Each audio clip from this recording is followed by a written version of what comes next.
G'day, have I got a story for you? Check the disclaimer. Season 2, Episode 52, Family We Chose. This episode was written by Laura Riley Truth. Corey speaking. I wake early before daylight breaches my window. I look over my 2 bags for probably the 15th time, running through the checklist in my mind. I'm interrupted when I hear a soft knock on my door and go to answer it. I do not want to call out and wake anyone. I open the door to find Harry's smiling face as he whispers, "I can't sleep." I grin. "Me either," I say. I gave up trying after a few hours of laying and thinking. I gesture inside my room, and we sit on the floor. We cannot help but talk about the upcoming events of today. All of us have packed everything we should need, and a bunch of things we don't. The gentle voice has told us that even if we bring nothing, there will be enough supplies for all 24 of us. None of us have ever seen a double-decker bus before. We are curious how many people it can carry and what it will look like. But more than that, we are curious who we will meet and how many people will be joining us before we reach the bunker. I am both excited and nervous. I trust the gentle voice. I know we will all be safe. But I also feel responsible for all of my family and want to ensure I take every precaution I can to protect them. Eventually, we see daylight start to shine across my bedroom floor, accompanying the sound of excited chatter, laughter, and numerous hurrying footsteps. Harry and I get up quickly and head into the hall, where a small group of our youngest brothers are chatting excitedly in a circle. They are fully dressed, their bags in the hallway ready to take. Evidently, they were not sleeping either.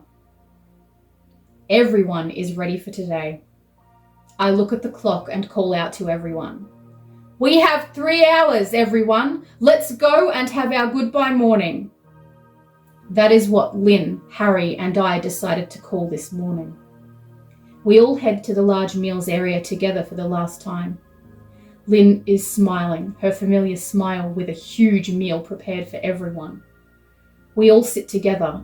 This time, though, everyone sits in different seats. Karina and Becky side by side, hugging each other. Lynn's 4 sons interspersed between all my brothers, having their excited conversations, all of us knowing this is our time to say goodbye. I don't know exactly why, but today, I feel older. Maybe because I am about to be responsible for a large group of boys. Maybe because I made the decision to leave and so many followed suit. I don't know. I do know one thing. I couldn't do this without Harry. I watch everyone converse and eat together. Time seems to be moving slowly as I soak up every memory. It is a relief that even in this moment where there is a palpable sadness, everyone is relaxed and happily interacting with each other, savoring their moments together, and I realize I am contented. The bus is tall and mostly green. There are big windows for the lower and upper sections. So this is what a double-decker bus looks like. I can see a lot of movement through the windows. Many people moving to the back of the bus, then to the upper level, making room for us to board. I watch as Lynn hugs everyone individually, making sure to say a personal goodbye to each of us. Every one of us made her a gift to remember us by. Artwork, a letter, a card, something that will likely soon adorn her workroom wall. Becky and Karina hold back tears as they hug and exchange some kind of bracelet with each other. I never expected to see Karina so expressive. She usually keeps her emotions well hidden. A protection, I suspect. So many of us have had to hide how we feel to keep ourselves safe. Not today, though. Kieran and Isaiah stand next to each other in almost silence. Who would have thought that the younger boys would be the most calm about this situation? Eventually, Lynn reaches me. I hand her my letter and say, "For later." She nods and hugs me so tight. I hug her back and whisper, "Thank you." After a while, she steps back holding the letter to her chest and nods with a small smile on her face, passing me a huge bag for us to take on the bus. I look around at everyone, ensuring they are all ready, and call, "Everyone, grab your bags, let's go!" I knock on the door of the bus. The gentle voice told me they would wait for the knock so we would be able to say our goodbyes. The door swings open quickly, and a jovial man greets us from the driver's seat with a grin. "Road trip!" I have the code words memorized. "I have no money for a ticket," I say. The man answers, "You need no money for a ticket. Have a seat." Isaiah races past me onto the bus first, dragging Becky with him to the back and up the stairs. In the seat directly behind the driver sits a girl who looks to be a teenager. They both have dark brown hair and are wearing very casual clothing. I board last, making sure everyone gets on before me. I look at Lynn and her 6 children, giving them a smile. "Thank you for everything," I say to all of them with a wave, and board the bus myself. Once we are all on, the teenage girl stands and begins welcoming everyone on board, helping put everyone's bags under their seats. I watch her. I am cautious about trusting people, especially with my family. "Welcome, everyone. If you could please find a seat, we would like to continue our journey." We all immediately find a seat on the lower level towards the front of the bus, even Isaiah still dragging Becky with him. I suppose we all want to stay close together. I sit in the front seat just opposite the girl. I want to make sure I can see and hear everything that's happening. She calls out loudly but happily, "Attention, everyone!" Immediately, there is silence, and the bus starts. I will say one thing about this girl. Everyone listens to her. "Please, don't forget to wave goodbye." I look out the window and see Lynn with what appears to be my letter open in her hands, tears streaming down her face. I hope those are happy tears. We all wave and shout our goodbyes to each other until we are too far to be seen by Lynn's family any longer. I watch the driver and the teenage girl chatting with each other. They seem to know each other very well and are having fun. Harry, who is sitting beside me, elbows me and whispers, "They remind me of us." I watch them a little longer and see exactly what he means. Inside jokes and relaxed conversation, just like us. After everyone has quieted down, the girl introduces herself as Bree and the driver as Jason, then lets us know all the important details. Where we are going, how long it will take, there will be stops along the way, they have games, snacks, drinks, and songs. "I wonder if your guitar will come in handy." I turn to Harry, not sure if he would want to play around new people or not. Harry grins at me with a sparkle in his eye. "I hope so," he says. We all chat excitedly about the bunker, including me. Apparently both Jason and Bree have been there before, and when we arrive, Bree will be going inside with us to introduce everyone and show us where everything is. She will not be staying there long term though, but I am glad there will be someone there to show us where we need to go. I feel a weight lift off my shoulders. This morning I felt so much older, but now I feel my own age again. I still feel responsible, and I want to be responsible for my family, but something has changed, and I'm relieved. As Jason drives, Bree suggests playing a get-to-know-you game, where we all introduce ourselves to each other and explain some information about our lives, or why we are here. I listen intently to everyone as they tell their stories. So many people escaping hardship, starvation, and abuse. So many who just want to feel safe. the gentle voice having spoken to each of them, ensuring they too can travel to the bunker for refuge. I feel my eyes welling up the more I listen, not only to the stories of the other people on this bus, but also to the stories from my brothers, every one of them explaining how much we have been through and how we ended up here. The thing that most surprises me is hearing as each of them recount how myself and Harry rescued them. I had never thought of it this way. We listened to the gentle voice. We did as she told us, and we went where she directed. But for the others, without Harry and I, they would not have escaped. Then Becky tells her story, finishing by echoing the sentiments of my brothers. I listened to the gentle voice. She told me exactly where I needed to be. Then Corey and Harry stopped right where she said they would. Without them, I wouldn't be here. And I intend to go wherever they do. They are my family now. When I turn to wipe my eyes, I see Harry's tears as well, and we share a knowing laugh. I am so happy that after everything we have experienced, we have a family who chose each other and truly want to be here. The next person to introduce herself is a girl named Franca. She speaks in a quiet but determined tone, with a raw honesty that I very much admire. Everyone listens intently, taking in every word she speaks.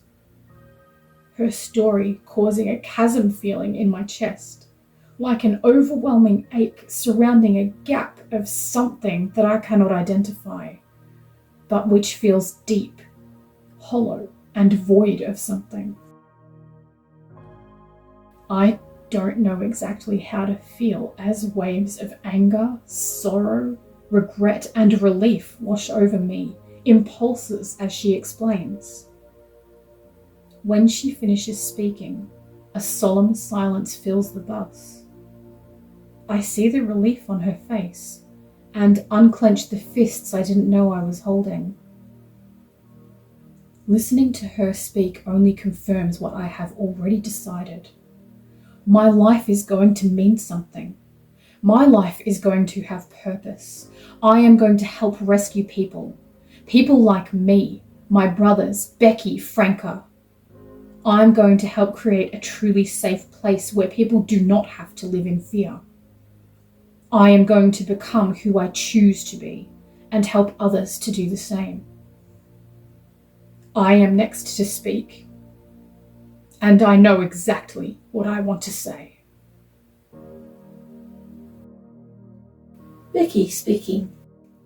According to Bree, with the 24 of us, we are the largest group to board this bus together, and we will be the largest group picked up on this journey. I look over at my new family and smile. I am so glad this is my life, and I'm so excited to reach the bunker with everyone.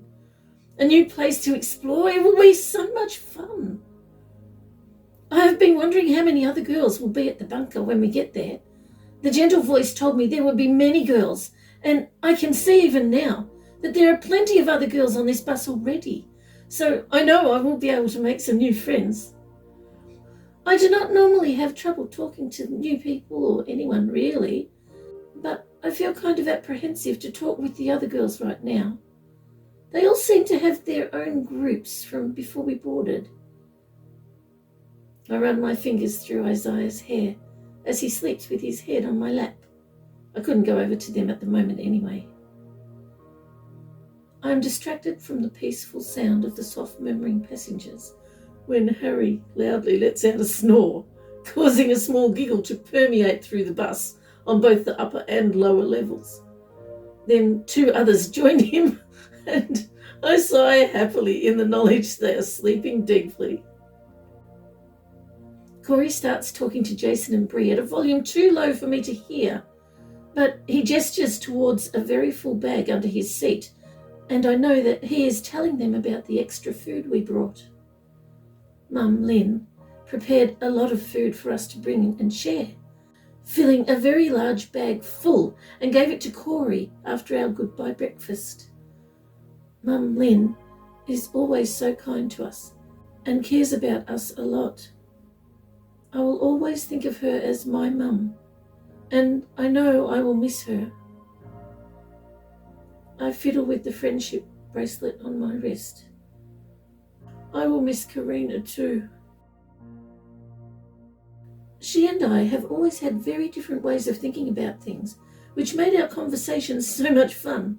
I remember when we first started spending time together, how defensive she was of everything, until she realised I didn't care who was right or wrong. I liked the discussion, the ideas, and eventually Karina did too. I know I will see her again one day, and Mum Lynn. The gentle voice told me I would. I know it will be a long time before I do, but I am okay with that because I know I am making the right decision now. I know there are people who need me here, and I am going to do my best to be the best sister I can be. I lean my head against the window and watch the scenery pass by. Beautiful tall trees shading the forest like a canopy. Tiny yellow and white sheets of flowers covering the ground like a blanket. I wonder if we will have access to such beautiful environments when we reach the bunker. I hope so. Hayley speaking. Sometimes the sun is so bright and reflects off the water in little sparkles that dance right into my eyes. I love the sunshine, but I also love being able to see what I am doing. I need to get all of my bottles filled before I leave. Today I have quite a long way to travel, but I don't mind. I love walking, especially through all the pretty trees and near the water. Flowing water sounds so nice. Sometimes I actually get to see a wombat or a kangaroo out here too. Wombats are so cute. Actually, most of the travel today won't be on foot, just the first part, so I better enjoy all the outdoor things while I can. After I have collected all my things, which isn't really very much, I head towards the big tree in the very far distance. Inside Voice told me that that is the direction I need to go to find my new home. Once I get to the big tree, I head towards the road instead, and then I won't be walking anymore. I am so excited. I've packed food, water, and my snuggly blanket. I know it's pretty dirty, but it keeps me so warm and smells like eucalyptus. I'm wearing my boots to keep my feet protected, but I also brought my little sandals that keep my feet cool on hot days. I also have a change of clothes, but they are very dirty. I didn't wash them. I didn't have enough time to dry them before I had to leave, and I don't want to be carrying wet clothes all this way. I feel inside my deep pocket. I have a little gift ready in there. I keep wondering if it is good enough. I didn't have much to work with, but I did try my very best, and I think it's really pretty. You know, I have been by myself for a very long time now, and thinking about my new really big family and lots of friends is making me very excited, but also I'm kind of nervous. I really hope they like me and that I'm good at being with a lot of people, because maybe after so long I could be bad at it. That would be really sad. I do know the code words perfectly, but I keep humming a little tune while repeating the words in my mind just in case. Then I won't accidentally make a mistake and say something else. The sound of the river gets really quiet as I get closer to the big tree. I start to hear the sound of cars. Not many, but some. I don't like this sound very much because the last time I was near any cars, it wasn't a very nice thing. But this time it will be nice, and a bus is very different from a car, especially a double-decker bus. I have never seen one before, so I'm really excited to see it and meet everyone inside. Eventually, I end up skipping along the side of an empty dirt road. Just a few more minutes and they should arrive. I look back over my shoulder and see a green blob in the distance. I feel bubbles in my chest and keep skipping along because I'm too excited to stop. Oh my goodness! The bus is so long and so tall. It's like 4 cars all stuck together. Or maybe 6. There are really big windows, so I'll be able to see all the things we drive past. The door swings open right in front of me and a man gives me a big smile before starting the code. Road trip. I grin back and say, I have no money for a ticket. He laughs a really happy laugh and says, You need no money for a ticket. Have a seat. I hurry inside and stand at the front of the bus looking at all the new faces. A boy runs up to me and puts out his hand to shake mine. We both realise my hands are full and share a giggle before he does a funny bow instead and introduces himself. I'm Isaiah, he says. I half bow back and say, Hello Isaiah, I'm Hayley. The girl that was sitting behind the driver asks me if I would like help with my bag, and I nod, passing it to her as Isaiah sits in a seat beside an older boy who looks just as excited as I feel. I look around the bus for my seat. Inside voice told me there's a specific seat for me if I want it, and I do. I have been getting ready and I know exactly where to sit and what I want to say. I see my seat and run up to it with a grin I cannot wipe from my face, even if I wanted to. Her head turns to face me and I pull out my gift. I hold it out to her on my palm. My words come out all rambly and not at all how I practiced. Hello, Becky. I mean, this is for you. I don't have a sister and you don't have a sister, but we don't have to be sisters. But we could be. Maybe if you like to, but if you don't, that's okay. Can I sit here? I was definitely planning to make more sense than that and had so many other things I was going to say, but before I can try to explain what I meant... Oh my goodness, I wasn't sure you would actually be here. I mean, I actually did know, but I didn't want to get too excited just in case you changed your mind and didn't come. But I made something for you too, in case you did. She sounds so much like me. Becky slips my bracelet on her wrist with a big smile and pulls out one she made for me. It is covered in brightly coloured wooden beads and is so pretty that I'm worried she won't like mine. Mine is made of flowers, small gum nuts and buttons, anything I could find, really. But looking at her face, I can see I have no need to worry. I slip my beautiful new bracelet onto my wrist and read the words spelled across the beads. Sister! My eyes fill with really big happy tears as I turn to face Becky and see her eyes filling too. I am so glad we found each other, she says as we hug each other so tight. Me too, I say. That bubbling feeling inside my chest growing even bigger. I can't explain well, but it feels like I've known Becky for all my life, and I've just been away so long. I whisper, it feels like I've come home to my family. Becky smiles at me and says, very matter-of-factly, Of course. Because you have.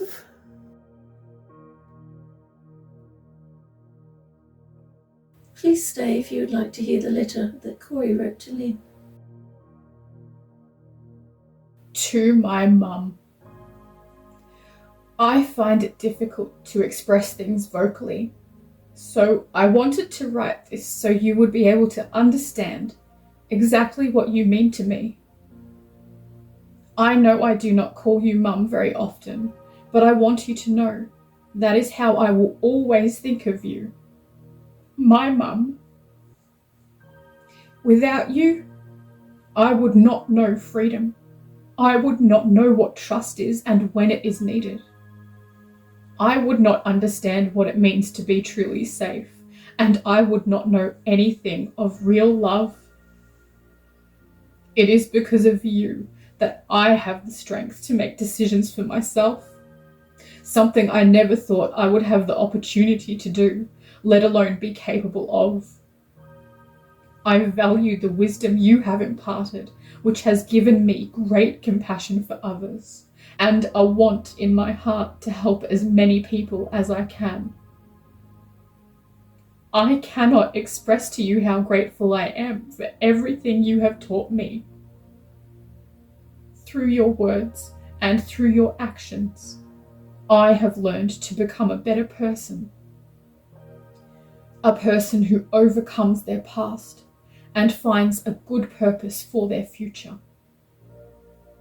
You have taught each of us how to have care for one another, and it is because of you that we are a family. I one day hope to grow into a person you are proud of. Thank you, Mum. I love you.